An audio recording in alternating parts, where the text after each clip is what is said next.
رب اشرح لي صدري ويسر لي أمري واحلل عقدة من لساني يفقه قولي. رب ادخلني مدخل صدق واخرجني مخرج صدق واجعل لي من لدنك سلطانا نصيرا. ازيكم حبايب قلبي، عاملين ايه؟ يا رب تكونوا بخير. النهارده بقى جايبه لكم وصفه كيكه تحفه، كلنا طبعا بنحب الكيك. النهارده هنعمل مع بعض كيكه بالبرتقال كده مع صوص تحفه بالبرتقال، سهله وسريعه ولذيذه وهتتعمل بمنتهى السهوله. يلا بينا نسمي الله ونخش على الفيديو بتاعنا. اول حاجه زي ما انتم شايفين دي الصينيه اللي انا هعمل فيها الكيك. دي صينيه زي ما انتم شايفين كده لها شكل بارز من تحت. ازاي ان انا اطلع منها الكيك واخد نفس الشكل ده من غير ما يتهري مني او يتفتفت او اجي اقلبها ما الاقيهاش واخده نفس الرسمه. انا حابه طبعا ان انا اطلعها بنفس الشكل ده. اول حاجه زي ما انتم شايفين كده جبت قطعه كده من الزبده وابتديت ان انا ادهن الصينيه بتاعتي دي كويس جدا. كل علامه من علامات الرسمه دي دهنتها كويس جدا بالزبده. ويفضل هنا ان انا استخدم زبده ما يستخدمش زيت. الزيت مش ممكن ما يدينيش نفس نتيجه الزبده، او انا جربت الزبده لقيتها احسن كتير من الزيت. بس طبعا لو انت ما عندكيش زبده ممكن معلقه زيت، وتتاكدي ان انت دهنتيها كويس جدا في قلب الشكل بتاع الصينيه ده. لو انت بتعملي في صينيه طبعا فيها شكل زي ما انا عامله كده، لكن لو في صينيه عاديه مش هتفرق خالص. بعد كده اديتها معلقه من الدقيق وببتدي ان انا ابطنها كويس قوي زي ما انتم شايفين، علشان اتاكد ان كل الدقيق غلف كل الصينيه عندي. ليه؟ علشان لما اجي اقلب الصينيه زي ما احنا اتفقنا تطلع معايا بنفس الشكل. احسن تسويه للكيك هي الصواني الالومنيوم، احسن نتيجه. في الوقت ده انا بكون مشغله الفرن بتاعي على درجه حراره متوسطه، مش هقول لك درجه حراره كام لان مش كلنا عندنا يعني عندنا درجات الحراره يعني بالترمومتر كده نقدر نعرفها. لا، احنا مثلا هنعملها على النص كده. بشغله من تحت، بحط الرف بتاعي في النص، وبكون مشغله الفرن بتاعي. عبال ما بخلص الكيك معايا بيكون الفرن بتاعي وصل لدرجه الحراره اللي انا عايزاها. هنا احنا هنشتغل في الخلاط. حطيت معايا 4 بيضات. هنا انا مستخدمه بيض بلدي، عشان كده مستخدمه 4 بيضات او 5 تقريبا. انت بقى تقدري تستخدمي البيض بتاع السوبر ماركت، هتستخدمي بس من 3 ل 4 حسب حجم البيضه عندك. يعني لو البيض عندك كبير تقدري تستخدمي 3 بس، لو حجمه صغير ممكن تستخدمي 4. حطيت عليهم كوبايه من السكر وابتديت ان انا اضربهم في الخلاط. السكر هنا ممكن عندك يزيد لحد كوبايه ونص حسب الحلاوه اللي انت بتحبيها للكيك. يعني انا ممكن احط كوبايه من السكر لاني عملت حساب الصوص اللي انا هحطه من بره هيكون كمان مسكر، لكن كده مقدار السكر مظبوط معايا. بعد كده حطيت كوبايه الا ربع من الزيت، والكوبايه اللي انت بتستخدميها تكون واحده. استخدمتي كوبايه كبيره يبقى هتعايري بيها كل المقادير عندك. استخدمتي كوبايه صغيره هتعايري بيها كل المقادير. اللي هيفرق عندي من استخدام كوبايه صغيره لكوبايه كبيره هو ايه؟ هو حجم الصينيه. يعني ما ينفعش استخدم مج كبير جدا واحطه في صينيه مثلا 20. طبعا الكيكه ممكن تفور منك وتبوظ وتطلع عن الصينيه. ما ينفعش استخدم مج صغير واحطه في صينيه مثلا 30. سمك الكيكه مش هيرتفع معايا وتقولي هي الكيكه ليه ما ارتفعتش. بعد كده حطيت كوبايه من عصير البرتقال. بعد ما عصرته صفيته كويس قوي، وبعد كده ضفته للخليط معايا. يبقى احنا حطينا في الخلاط معانا معانا البيض، معانا السكر، معانا الزيت، معانا عصير البرتقال، وبعد كده بنضيف الفانيليا السائله. وكل ما باجي اضيف مكون زي ما انتم شايفين ببتدي اضربه كويس جدا. اقدر ما اعملهاش في الخلاط، اقدر ما اعملهاش في الخلاط بالمضرب السلك ببوله. كل ما بضيف مكون بضربه كويس بس شويه، بتاكد ان السكر داب. وكل ما بضرب كل ما الخليط عندي بيفتح، كل ما بدخله هواء كل ما باخد نتيجه كويسه انا عايزاها، وتطلع معايا الكيك ناجح من اول مره بعمله. بعد كده نزلت بالخليط زي ما انتم شايفين. لونه فتح، هو واخد معايا سنه صفار زياده لان انا مستخدمه زي ما قلت لك بيض بلدي، لان ما كانش عندي بيض من التاني. فانا اشتغلت باللي انا موجود عندي. نتيجته بتبقى مختلفه شويه بس في اللون مش اكتر، من الطعم ما بيغيرش بس اللون بتاعه ما كانش مش بيديني كيك فاتح قوي مع البيض البلدي، لان نسبه الصفار بتاعته بتكون اعلى. فاهمين قصدي؟ بعد كده عندي 3 كوبايات من الدقيق، نفس الكوبايه اللي عايرت بيها هي اللي عايرت بيها. معايا كيس بيكنج باودر، وبنخل الدقيق هنا كويس قوي علشان ادخل هوا تاني للكيك. كل الحاجات البسيطه دي لو انت بتعملي الكيكه اول مره ضروري جدا ان انت تاخدي بالك منها، وضروري جدا ان انت تمشي ورا التعليمات دي او ورا الخطوات دي، علشان لما تيجي تعملي الكيكه تنجح معاكي من اول مره، فتحبي ان انت تخشي المطبخ وان انت تجربي. لان طبعا لو جربتي ولقيتي حاجه مثلا ما ظبطتش معاكي نفسك هتتسد ومش هترضي تعملي تاني كيكه، وهتقولي لا ده حاجه صعبه وما نجحتش ومشيت تبع جبت نفس المقادير وطلعت الطريقه مش مظبوطه. لا، فانت لما تاخدي بالك من حاجات بسيطه هتطلع معاكي مظبوطه وهتحسي ان الدنيا سهله. انا هنا ببتدي اقلب في اتجاه واحد، يعني ما ينفعش امسك المضرب السلك واروح يمين وشمال بقى وانا قاعده بتكلم كده واضرب في كل الاتجاهات واقلب. لا، ما ينفعش كده. انا هخرج الهواء اللي انا دخلته للكيك اللي انا عايزاه يبقى المسام بتاعته ضيقه، يكون فيه هواء، يكون شبه الاسفنج كده. انا طبعا زودت له، بس ما جاتش معاكم وانا بصور. زودت له، لقيت الخليط عندي بيقطع زي ما انتم شايفين، انا عايزاه ينزل بالشكل ده.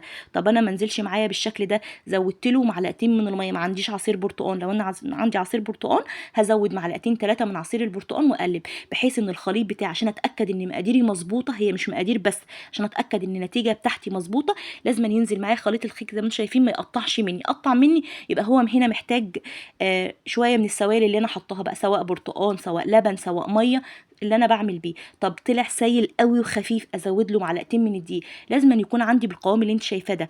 هنا ببتدي اقلب بقى بالمعلقه بخله، بحيث ان انا اشوف اي فراغات او فقاعات في الهواء اضيعها، عشان لما يخش الكيك الفرن ما يعمليش المسام الواسعه، او لما تيجي تقطعي الكيكه تبصي تلاقي فيها دوائر من جوه كتير، وتقولي هي الكيك طلع معايا كده ليه؟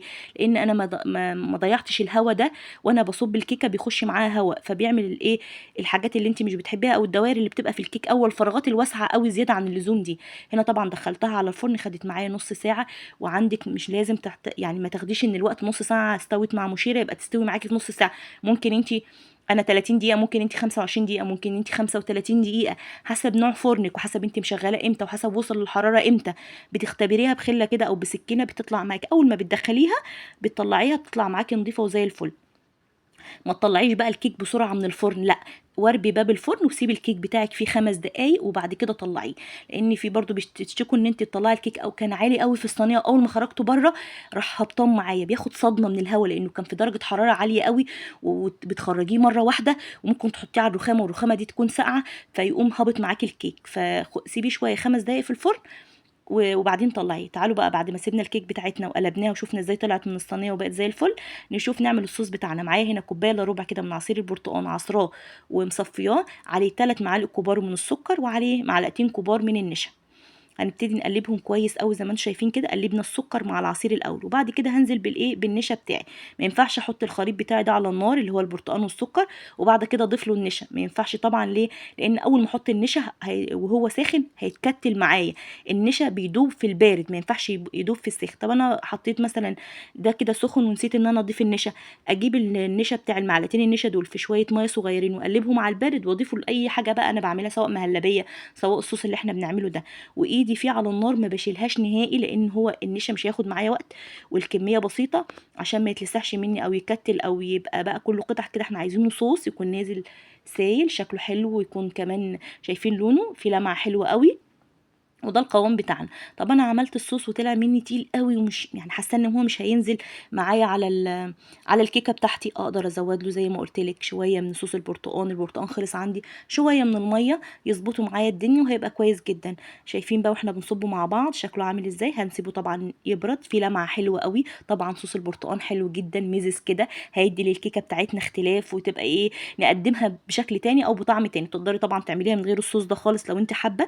لو انت عاملاها فانيليا تقدري تخلي الصوص ده برضو بالفانيليا، تعملي نفس المقدار بس هيكون لبن مع السكر مع معلقتين كبار من النشا، وبعد كده تضيفي له بقى مكعب من الشوكولاته البيضاء، هتنقله في حته تانية خالص. وتقدري تقدمي مش لازما كريمه ولا شوكولاتات، ولا نعمل بقى كريمات غاليه ونجيب ونكلف نفسنا، لا، نقدر نعمل اي حاجه احنا عايزينها على قد امكانياتنا، على قد ظروفنا ووقتنا، ونقدر نعمل اللي احنا عايزينه.